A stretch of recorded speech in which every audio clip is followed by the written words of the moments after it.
నమస్తే. తెలంగాణలో పల్లె నుంచి పట్టణం దాకా ప్రతి వార్తను ప్రజలకు చేరవేసే సరికొత్త ప్రయత్నం. ప్రతి జిల్లా నుంచి సంక్షిప్త రూపంలో సమస్త సమాచారం. తెలంగాణ 33 జిల్లాల సమగ్ర వార్తా స్రవంతి మీ ముందుకు తెచ్చింది టీ న్యూస్. 33 జిల్లాల నుంచి మా ప్రతినిధులు అందించే 33 వార్తల్ని ఇప్పుడు చూద్దాం.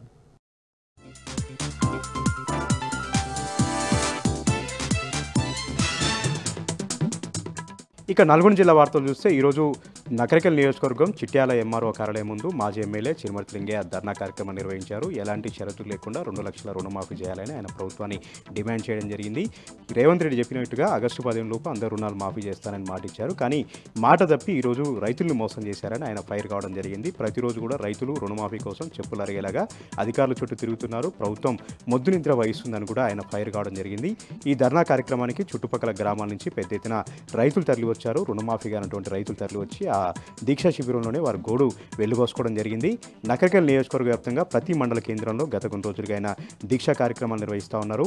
ఒక్క నకరికల్ నియోజకవర్గంలోనే 60,000 మంది రైతుల రుణాలు మాఫీ కాకుండా ఇబ్బందులు పడుతున్నారని కూడా ఈ సందర్భంగా వెల్లడించడం జరిగింది. మరొక వార్త విషయానికి వస్తే సూర్యాపేట జిల్లా తుంగతుర్తి నియోజకవర్గంలో కాంగ్రెస్ పార్టీ నాయకులు అరాచకం సృష్టిస్తూ ఉన్నారు. గత బీఆర్ఎస్ పార్టీ ప్రభుత్వంలో చెప్పినటువంటి అభివృద్ధి కార్యక్రమాలను అభివృద్ధి సంబంధించినటువంటి పథకాలన్నింటినీ కూడా ధ్వంసం చేస్తూ ఉన్నారు. తాజాగా తుంగతుర్తి నియోజకవర్గ కేంద్రంలో నిర్మించినటువంటి ఎమ్మెల్యే క్యాంపు కార్యాలయం సంబంధించినటువంటి శిలాఫలకాన్ని ధ్వంసం చేయడం జరిగింది. గత బీఆర్ఎస్ పార్టీ ప్రభుత్వంలో అక్కడ గెలిచినటువంటి ఎమ్మెల్యే గాదర్ కిషోర్ కుమార్ చాలా అందంగా ఎమ్మెల్యే కార్యాలయాన్ని నిర్మించారు. ఆయన చేతుల మీదుగా ప్రారంభోత్సవం చేసుకోవడం జరిగింది. ప్రారంభోత్సవం సందర్భంగా అక్కడ ఏర్పాటు చేసినటువంటి శిలాఫలకాన్ని గుర్తు తెలియనటువంటి కాంగ్రెస్ పార్టీ కార్యకర్తలు నిన్న రాత్రి ధ్వంసం చేశారు, బీభత్సం సృష్టించారు. గాదర్ కిషోర్ కుమార్ పేరు, అదేవిధంగా బీఆర్ఎస్ పార్టీ మంత్రుల పేర్లు అక్కడ ఏవి కూడా లేకుండా ధ్వంసం చేయడం జరిగింది. అక్కడంతా కూడా పగలగొట్టడం జరిగింది. ఈ ఘటన పట్ల బీఆర్ఎస్ పార్టీ కార్యకర్తలు ఆగ్రహం వ్యక్తం చేస్తూ ఉన్నారు.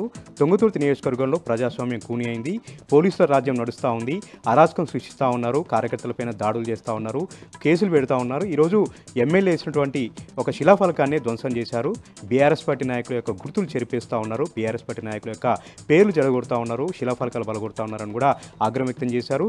ఇదే రకంగా పలు గ్రామ పంచాయతీల్లో కూడా కొత్త గ్రామ పంచాయతీ భవనాల వద్ద ఏర్పాటు చేసినటువంటి శిలాఫలకాలను కూడా కాంగ్రెస్ పార్టీ నాయకులు ధ్వంసం చేస్తూ నానా బీభత్సం సృష్టిస్తూ ఉన్నారు. మరొక విషయానికి వస్తే యాదాద్రి భువనగిరి జిల్లా యాదగిరిగుట్ట లక్ష్మీ నరసింహస్వామివారి క్షేత్రంలోని పర్వతవర్ధిని అమ్మవారి ఆలయంలో దేవి శరణార్థి ఉత్సవాలు కన్నుల పండుగగా జరుగుతున్నాయి. 5వ రోజు ఈరోజు మహాలక్ష్మి అవతారంలో అమ్మవారు భక్తులకు దర్శనం ఇవ్వడం జరిగింది. గాయత్రి పారాయణములు, అదేవిధంగా గాయత్రి స్తోక్తంతో ఆ ప్రాంతం అంతా కూడా మారుమోగిపోతూ ఉంది. యాదాద్రి లక్ష్మీ నరసింహస్వామిని దర్శించుకున్నటువంటి భక్తులందరూ కూడా దేవి శరణార్థి ఉత్సవాలు కూడా పాల్గొంటున్నారు, అమ్మవారిని దర్శించుకుంటున్నారు. ఈరోజు మహాలక్ష్మి అమ్మవారి రూపంలో అమ్మవారు దర్శనం ఇవ్వడంతో ఉదయం నుంచి కూడా భక్తులు అమ్మవారిని దర్శించుకొని దేవి శరణార్థి ఉత్సవాల్లో పాల్గొంటున్నారు. ప్రతి ఏడు కూడా దసరా దేవి శరణార్థి ఉత్సవాలు యాదాద్రి లక్ష్మీ నరసింహస్వామి క్షేత్రంలో కన్నుల పండుగగా జరుగుతూ ఉంటాయి, అంగరంగ వైభవంగా జరుగుతూ ఉంటాయి. ఈసారి కూడా పర్వతవర్ధిని అమ్మవారి ఆలయంలో అందంగా అలంకరించినటువంటి మండపంలో అమ్మవారి ప్రతిమని ఉంచారు. సో అమ్మవారిని రోజుకొక అలంకారంలో అలంకరిస్తూ భక్తులకు దర్శనం ఇచ్చేలాగా అర్చకులు ప్రత్యేక పూజా కార్యక్రమాలు నిర్వహిస్తూ ఉన్నారు. ఈ రోజు కూడా భక్తులతో కలిసి గాయత్రి పారాయణములు, మహాలక్ష్మి వ్రతం సంబంధించినటువంటి కార్యక్రమాలు చేస్తూ అక్కడ దేవి శరణార్థి ఉత్సవాలు అంగరంగ వైభవంగా జరుపుతూ ఉన్నారు.